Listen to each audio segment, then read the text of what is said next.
Chair, I recognize the gentlelady from Michigan for 5 minutes. Thank you. We're almost done. Thank you for hanging in on 2 long days. General Milley, thank you for all your service. I'm sure you're thrilled you won't be back up here, but we're sorry to see you not coming up here. You've always been frank and forthright with us. And as Chairman Smith, or Ranking Member Smith, excuse me, said, it's refreshing to have that level of engagement with the Joint Chiefs. My questions are related to China, which has become, an in vogue thing for both Democrats and Republicans to talk about and agree on up here. Secretary Austin, can you help us understand what you think is going on between China and Russia vis-a-vis Ukraine? I know, obviously, we're not in classified session, but help the American people understand it, because they all watched Xi go to, to spend some time with Mr. Putin. Are they helping them evade sanctions? Is there a weapons exchange? Just help me understand it. There's probably some of that in terms of helping them to evade some sanctions and creating some opportunities for them. I do think that Xi does not want to see Russia fail in a catastrophic way. My thoughts are that he believes that would be bad for international stability. Plus, he feels that as long as there's a Russia that can keep NATO and the U.S. busy, then that works in his favor, and it keeps us from focusing on the Indo-Pacific. I don't think that he has agreed to provide material support to Russia at this point. I do believe that that's what Russia really wanted coming out of this meeting, but we saw that Xi didn't move that way because he is concerned about reputational damage, and he's concerned about the loss of access to some pretty important markets going forward.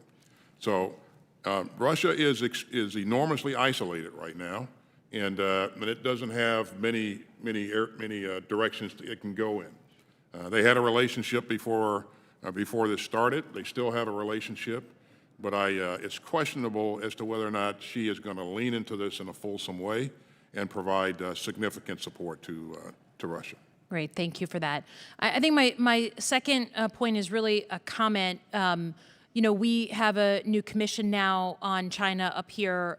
We have, hearings on TikTok. There's a lot of focus on the role of China, and I am as much of a believer in peace through strength as anybody, but I do think we run the risk of tipping into sort of a beating our chests warlike footing.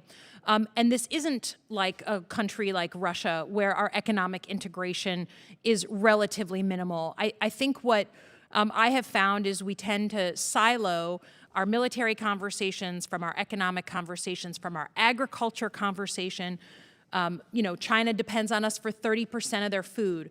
So I guess my ask would be, the Department of Defense does incredible work on wargaming, scenario planning, tabletop exercises.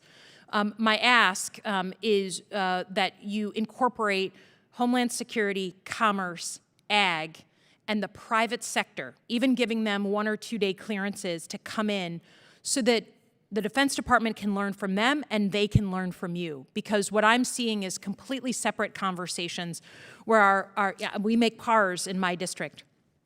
The mutually assured economic destruction that comes from the U.S. going to war with China is real. And it's as dangerous as a nuclear exchange. So that would be my ask of the department, is that we try to build out and incorporate other parts of society, since a war with China is such a devastating potential. And we will do that. And you've heard us say, you've heard the president say that, this is a relationship characterized by competition. We don't want a contentious relationship. There needs to be guardrails on this relationship, and we need to be able to communicate with each other so that we can prevent miscalculation and we can manage crises. And so I absolutely agree with what you said. By some of the things that we say and do, we can create our own problems, and it could be a devastating problem. Yeah, so we would look forward to, and I'm sure folks in this committee on both sides of the aisle would be happy to participate in that wargaming so that we avoid any potential with Russia. Thank you to both of you for your time and enduring 2 long days of testimony.